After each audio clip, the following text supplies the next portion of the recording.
निम्न में से प्राकृत संख्याएं कौन सी है, पहचानिए। प्राकृत संख्याएं क्या जीरो से शुरू होती है? नहीं होती। प्राकृत संख्याएं जीरो से शुरू नहीं होती। प्राकृत संख्याएं एक से शुरू होती है। हाँ, प्राकृत संख्याएं एक से शुरू होती है, 1 2 3 4 और अनंत तक चलती है। तो इस तरह से आपके पास वहाँ पर 4 ऑप्शन मिलने वाले हैं, जिनमें से आपको एक सही आंसर पर टिक लगाना है, या वहाँ पर इस तरह से कॉलम आएगा जिसमें भरकर आना है, लिखकर आना है कि इसका आंसर बी है। ब आता है हिंदी में तो ब, बी आता है तो बी। इस तरह से हमें हमारा पेपर 8वीं का करना है। ठीक है, अब हमारे पास प्रश्न नंबर 2 है, परिमेय संख्या की परिभाषा को निम्न से प्रदर्शित करता है, बताइए। परिमेय संख्या क्या होती है, दिमाग में आनी चाहिए। परिमेय संख्या की परिभाषा को निम्न में से, ये 4 ऑप्शन दिए हैं, निम्न में से कौन सा है जो परिमेय संख्या की परिभाषा दिखाता है? P+Q करता है क्या? P+Q नहीं करता है, क्योंकि आप सभी को पता होना चाहिए कि वे संख्याएं जिन्हें हम P/Q के रूप में लिख सकते हैं और जहां नीचे Q का मान कभी भी 0 के बराबर नहीं हो। बस यही कंडीशन हमें इन 4 ऑप्शन में ढूंढनी है। क्या ये कंडीशन है? नहीं है। ये भी नहीं है। कैसे है? क्या नहीं है ना? P/Q यहाँ पर हमारी ये परिभाषा परिभाषित है और Q is not equal to 0। तो अभी मैंने आपको समझाया परिमेय संख्या कौन सी होती है, जिन्हें हम P/Q के रूप में लिख सकते हैं और Q कभी भी 0 के बराबर नहीं होता। ठीक है, हमारा आंसर क्या हो गया? C, और इसी को हम लिख कर आएंगे वहाँ पर C। इसके बाद प्रश्न नंबर 3 है, निम्न में से कौन सी संक्रिया के लिए परिमेय संख्या साहचर्य है? साहचर्य क्या होता है, इसको समझ लीजिए। साहचर्यता की कंडीशन होती है A+B+C, और इस तरह से अगर ब्रैकेट में है तो अगर इस ब्रैकेट को हम चेंज कर दें, यहाँ ना लगाकर इस तरह से लगा दिया जाए, ये साहचर्यता की कंडीशन है। कोई फर्क नहीं पड़ रहा प्लस पर, तो साहचर्य की कंडीशन योग के लिए भी है। अगर गुणा के चिन्ह पे लगाया जाए तो भी कोई फर्क नहीं पड़ता। जब हम इनके कोष्टक चेंज कर देते हैं तो कोई फर्क नहीं पड़ रहा। तो ये दोनों में साहचर्यता का पालन हो रहा है। तो योग साहचर्य के लिए पूछा है ना, कौन सी संक्रिया क्या होती है, इस चीज़ से घबराना नहीं है। संक्रिया क्या होती है? संक्रिया होती है प्लस, माइनस, भाग और गुणा, ये चारों संक्रियाएं होती है। तो इसके पूछने का मतलब ये है कि साहचर्य किस किस में है। साहचर्यता ये इस तरह से कोष्टक अगर हम बदलें तो किस किस संक्रिया में, प्लस में, माइनस में, भाग में, गुणा में, इनमें से किस में साहचर्य होगी? तो प्लस में होगी, गुणा में होगी, इन दोनों में नहीं होगी। ये हमें ध्यान रखना है। ये दोनों क्या है? ये घटाव का चिन्ह है, ये भाग का चिन्ह है। ठीक है, इसके बाद में इसका आंसर क्या होगा? साहचर्य क्या? योग गुणन A व B दोनों या कोई नहीं। तो हमारा आंसर होगा इसका A व B, यानी योग और गुणन। चौथा प्रश्न है, निम्न में से परिमेय संख्या किस संक्रिया पर साहचर्य नहीं होती? अभी मैंने आपको समझाया, योग पर होती है, गुणन पर होती है, पर भाग पर नहीं होती। A व B तो दोनों साहचर्य होती है। तो इसका आंसर क्या हो गया? नहीं पर ध्यान देना है, पर प्रश्न को 2 बार अच्छे से पढ़े, गलती ना हो। योग और गुणन पर साहचर्य है लेकिन भाग पर नहीं है। प्रश्न नंबर 5 है, 5वां प्रश्न है हमारा, निम्न में से परिमेय संख्याओं के लिए योज्य तत्समक है, बताएं। अब योज्य तत्समक क्या होता है ये हमें पता होना चाहिए। अगर हम किसी भी संख्या में 0 जोड़ें तो वही संख्या हमें प्राप्त हो जाती है, तो ये योज्य तत्समक कहलाता है। ठीक है, इस तरह से अगर एग्ज़ाम में इससे आधारित कोई सा भी प्रश्न आता है तो हम योज्य तत्समक क्या लिखेंगे? 0, 0। तो इसका आंसर क्या हो जाएगा? निम्न में से परिमेय संख्याओं के लिए योज्य तत्समक है, बताएं। 1 नहीं, B हाँ, तो इस पर टिक लगाओ और आंसर लिखो B। इसके बाद में प्रश्न नंबर 6, परिमेय संख्या में, कौन सी संख्या में? परिमेय संख्या। और परिमेय संख्या को कैसे लिखते हैं? P/Q के रूप में योज्य तत्समक जोड़ने पर प्राप्त होता है। अभी मैंने आपको समझाया कि योज्य तत्समक जोड़ने पर वही परिमेय संख्या आ जाती है। तो इसका आंसर क्या होने वाला है? 0 नहीं, अपरिमेय संख्या नहीं, वही परिमेय संख्या। योज्य तत्समक जोड़ने पर वापस वही परिमेय संख्या आ जाती है। और योज्य तत्समक क्या होता है? योज्य तत्समक 0 होता है। प्रश्न नंबर 7, निम्न में से परिमेय संख्याओं के लिए गुणनात्मक तत्समक है। गुणनात्मक तत्समक का मतलब है कि अगर किसी भी संख्या को 1 से गुणा किया जाए, जैसे कि 6 को 1 से गुणा किया जाए तो 6 एकम 6, वापस वही संख्या वही संख्या आ जाती है, वही परिमेय संख्या। तो इसका योज्य तत्समक क्या हो, गुणात्मक तत्समक क्या हो गया? गुणा कर रहे हैं, गुणा संक्रिया लगा रहे हैं, तो गुणनात्मक तत्समक क्या कहलाता है? 1।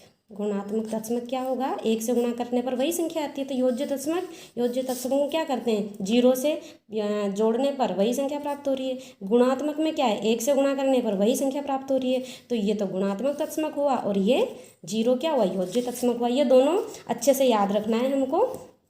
तो हमारा प्रश्न नंबर था 7, निम्न में से परिमेय संख्याओं के लिए गुणनात्मक तत्समक बताइए। तो गुणनात्मक तत्समक कौन सा होगा? 0 तो योज्य तत्समक होता है, हम पढ़ चुके हैं। तो 1 हमारा आंसर होगा, और इसका आंसर इस तरह से हम लिख देंगे।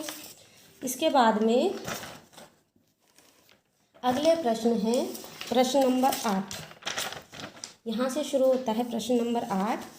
किसी परिमेय संख्या को 1 से गुणा करने पर वही संख्या गुणनफल के रूप में प्राप्त होती है तो परिमेय संख्या कहलाती है। अभी मैंने आपको बताया कि किसी भी परिमेय संख्या को 1 से गुणा करने पर अगर वही संख्या वापस आ रही है तो वह क्या कहलाता है? गुणनात्मक तत्समक, और इसका आंसर होगा बी। इसके बाद में हमारा अगला प्रश्न है, किसी परिमेय संख्या a/b का योज्य प्रतिलोम होगा। योज्य प्रतिलोम, योज्य का मतलब क्या होता है? जोड़ना। तो अगर योज्य प्रतिलोम पूछा गया है तो हम ये a/b का योज्य प्रतिलोम पूछा है तो इसमें हम क्या जोड़ें कि इसका मान 0 हो जाए? तो इसमें हम -a/b जोड़ेंगे तो इसका मान 0 हो जाएगा। तो इसका a/b का योज्य प्रतिलोम क्या होगा? -a/b। बस आप तो इतना ध्यान रखना है कि जब भी योज्य प्रतिलोम पूछा जाए उसमें -a/b कर देना है अगर a/b का पूछा जा रहा है। और अगर माइनस पहले से ही लगा के दिया जाता है, इसका योज्य प्रतिलोम बताइए, तो माइनस को हटा देना है, चिन्ह चेंज करना है। बस इतना सा ध्यान रखना है कि योज्य प्रतिलोम में क्या होता है? चिन्ह चेंज करते हैं, केवल चिन्ह चेंज करना है। योज्य प्रतिलोम a/b का -a/b, चिन्ह चेंज किया है। अगर यहाँ माइनस होता तो हम प्लस का ढूंढ लेते हैं। 0 का व्युत्क्रम निम्न में से होगा।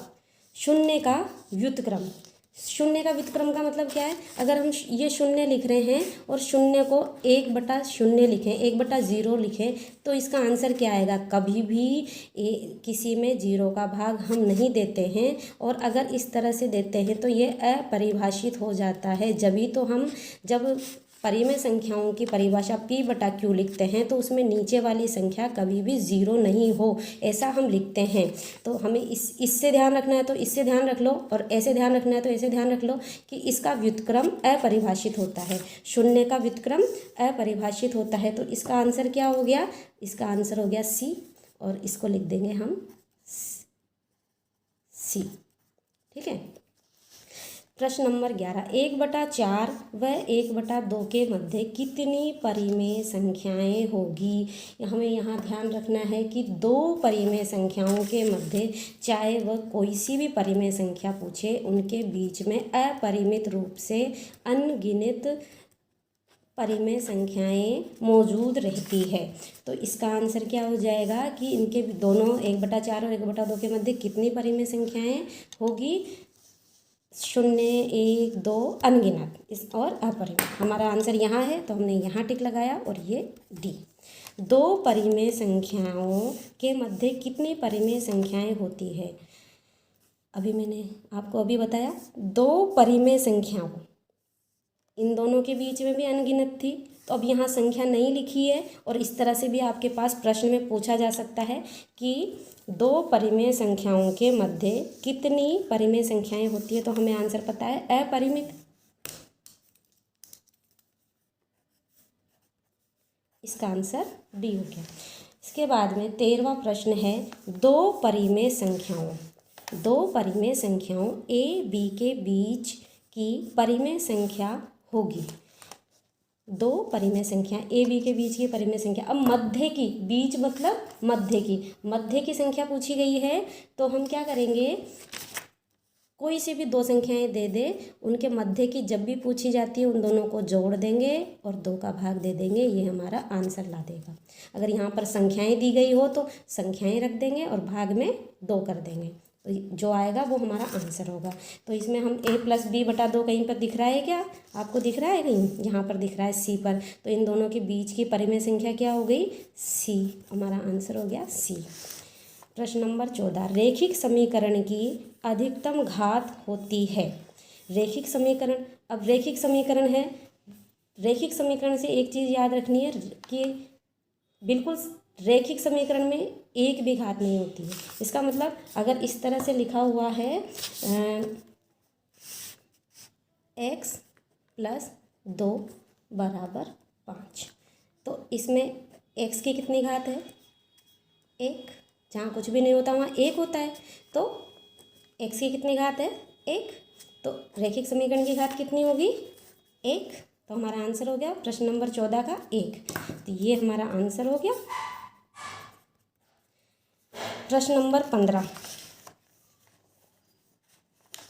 चिन्ह प्लस का, जोड़ का बोलते हो, जोड़ का प्लस चिन्ह पक्षांतरण के बाद माइनस में बदलेगा, भाग में बदलेगा, गुणा में बदलेगा या वही रहेगा। जब भी हम पक्षांतरण करते हैं तो चिन्ह बदलता है ना, तो प्लस किस में बदलेगा, माइनस में, तो इसका आंसर क्या हो गया, माइनस, इसका आंसर हो गया ए, ये इसका आंसर हो गया। बहुत ही महत्वपूर्ण प्रश्न है ये, ऑब्जेक्टिव प्रश्न आपको पेपर में ऐसे कैसे मिलने वाले हैं, और इनकी तैयारी करके जाए, इन पे आधारित प्रश्न भी सॉल्व हो जाएंगे और ये प्रश्न भी हो जाएंगे। प्रश्न नंबर 16, रेखिक समीकरण का हल हो सकता है प्राकृत संख्या, कोई भी परिमेय संख्या या फिर पूर्ण संख्या। इसका आंसर होगा रेखिक समीकरण का हल के प्राकृत संख्या, इसमें प्राकृत संख्याओं में 1 2 3 आता है, लेकिन इसका हल इस तरह से जब हम निकालते हैं तो परिमेय संख्याओं के रूप में आ जाता है। कैसे, जैसे कि जैसे कि सवाल दिया 2x + 3 = 8, तो 2x बराबर, ये पक्षांतरण किया तो माइनस में हो जाएगा, उधर कितना आया 5, 2x, तो x = 5/2। अब ये प्राकृत संख्या के अंतर्गत नहीं, ये परिमेय संख्या के अंतर्गत आती है, तो इसका आंसर क्या हो गया, रेखिक समीकरण का हल हो सकती है कोई भी परिमेय संख्या। ठीक है, इसके बाद में हमारा अगले प्रश्न है 17 नंबर प्रश्न, 16 के बाद में 17 नंबर का प्रश्न है, किसी बहुभुज के बाह्य कोणों की माप का योग होगा। किसी भी बहुभुज के बाह्य कोणों की माप अगर पूछी जाती है तो पहले तो हमें पता हो कि बाह्य किस तरह से बनते हैं, ये अंदर बने जो सब आंतरिक, और जो बाहर बने वो सब बाह्यभुज, बाह्य कोण। तो बाहर इस तरह से बनने वाले सभी कोणों की माप कितनी होती है, किसी बहुभुज के बाह्य कोणों की मापों का योग होगा। क्वेश्चन नंबर 17 क्या होगा इसका आंसर, 360 डिग्री हमें ध्यान में होना चाहिए कि बहुभुज के बाह्य कोण, कौन से कोण, बाह्य कोण, बाह्य कोणों की मापों का योग 360 डिग्री होता है, तो इसका आंसर हो गया हमारा बी। इसके बाद में प्रश्न नंबर 18, एक चतुर्भुज में भुजाएं होती है। अब चतुर्भुज कैसा होता है, चतुर्भुज में कितनी भुजाएं होती है, बहुत आसान है। चतुर्भुज इस तरह से होता है, तो चतुर्भुज में कितनी भुजाएं दिख रही है, 1 2 3 और 4, तो इसका आंसर क्या होने वाला है, 4, तो सी ऑप्शन, और ये आंसर हो गया। प्रश्न नंबर 19, समांतर चतुर्भुज में सम्मुख भुजाएं होती है। समांतर चतुर्भुज में सम्मुख भुजाएं यानी सम्मुख भुजाओं का मतलब है आमने सामने की भुजाएं, तो सम्मुख भुजाएं कैसी होगी, ये हमारा चतुर्भुज, सम्मुख भुजाएं, इसके सामने वाली ये भुजा, इसके सामने वाली ये भुजा, तो सम्मुख भुजाएं आपस में बराबर होती है, समान होती है, तो इसका हमारा आंसर हो जाएगा ए। कौन सा आंसर हो गया, ए। और ये लिख दिया है। अब इसके बाद में नेक्स्ट प्रश्न है 20 नंबर, वर्ग और आयत के चारों कोणों की माप होती है। वर्ग और आयत के चारों कोणों की माप कितनी होती है? प्रत्येक कोण 90 डिग्री, प्रत्येक कोण 180 डिग्री, प्रत्येक कोण 30 डिग्री।